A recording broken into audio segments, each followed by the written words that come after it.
Election Amazon ప్రైమ్‌లో 2 గంటల 10 నిమిషాల run టైమ్‌తో రీసెంట్‌గా స్ట్రీమింగ్ అవుతుంది. ఈ ఎలక్షన్ మూవీ తమిళంలో రిలీజ్ అయ్యి అక్కడ అంతగా ఆకట్టుకోకపోవడంతో ఇప్పుడు తెలుగు, తమిళ్, మలయాళం, కన్నడ అను 10 భాషల్లో ఒకేసారి స్ట్రీమింగ్ చేయడం అమెజాన్ ప్రైమ్‌లో 2 గంటల 10 నిమిషాల రన్ టైమ్‌తో స్ట్రీమింగ్ చేస్తున్నారు.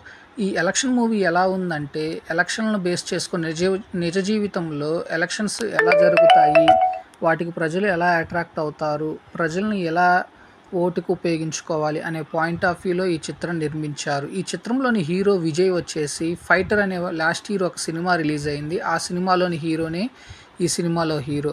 సో, ఆ సినిమా ఎంత చెత్తగా ఉందో ఈ సినిమా కూడా అంతే చెత్తగా ఉంది. సహజంగా ఎలక్షన్ కాన్సెప్ట్ అంటేనే మనకొక ఇంట్రెస్ట్, క్యూరియాసిటీ ఉంటుంది. ఎలా చూపిస్తారు, ఎలా ఉంటుంది అనే పాయింట్ ఆఫ్ వ్యూలో మనం సహజంగా చూస్తాము. కాకపోతే ఈ చిత్రం వచ్చేసి ఫస్ట్ 10 నిమిషాలు నుంచి ఒక 30 మినిట్స్ వరకు బాగానే ఆకట్టుకున్నప్పటికీ, ఆ తర్వాత వచ్చే రొటీన్ సన్నివేశాలు, boring scenes, boring dialogues, boring songs, సినిమాని ల్యాగ్ చేయాలి కాబట్టి అక్కడక్కడ వచ్చే love bits, romantic scenes, fights, అవసరం లేని డైలాగ్స్ ఇట్లా చానా అంటే చానా క్లమ్జీగా తీసేసి వదిలిపెట్టేశాడు డైరెక్టర్.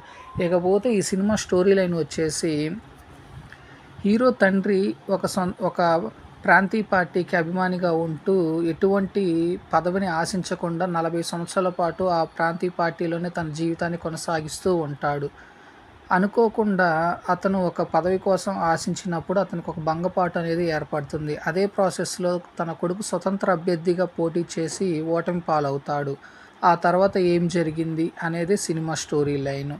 సో, ఇందులో హీరో తండ్రి క్యారెక్టర్ ప్లే చేసిన అతను 'ఖైదీ' సినిమాలోని కార్తిక్ ఈ పోలీస్ ఆఫీసర్‌గా క్యారెక్టర్ ప్లే చేసిన ఇందులో అతను ఒక్కడే యాక్టింగ్ మటికి బాగా మెప్పిస్తుంది. మిగతా వారి యాక్టింగ్ అంతగా మెప్పించకపోవచ్చు. సో, ఈ సినిమాని 2 గంటల 10 నిమిషాల రన్ టైమ్ తోటి ఓటీటీలో చూడటం కన్నా ఏదైనా ఒక షార్ట్ మూవీ చూడటం బెటర్ అనేది నా ఒపీనియను. సో, ఏదో తీయాలి కాబట్టి తీశారే గానీ ఎటువంటి ఇంటెన్షన్, డైరెక్షన్ అనేది లేదు.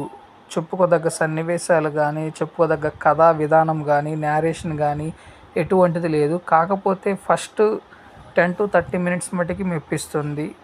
సో, ఆ తర్వాత వచ్చే సన్నివేశాలు అంతగా ఏం ఆకట్టుకోవు. కాకపోతే సినిమాలో అడల్ట్‌నెస్ అనేది లేదు కాబట్టి ఫ్యామిలీతో చూడొచ్చు. బోరుగా ఫీల్ అయ్యే వాళ్ళు, ఇంకా బోర్ తెప్పించుకోవాలి అనుకునే వాళ్ళైతే ఒకసారి చూడొచ్చు. సో ఫ్రెండ్స్, నేను ఇచ్చిన రివ్యూ అనేది మీకు నచ్చినట్లయితే నా ఛానల్ సబ్స్క్రైబ్ చేసుకోండి. నా ఛానల్ పేరు వచ్చేసి టీఎస్ఎం బ్లాగ్. Thank you. నేను మీ నస్రుద్దీన్.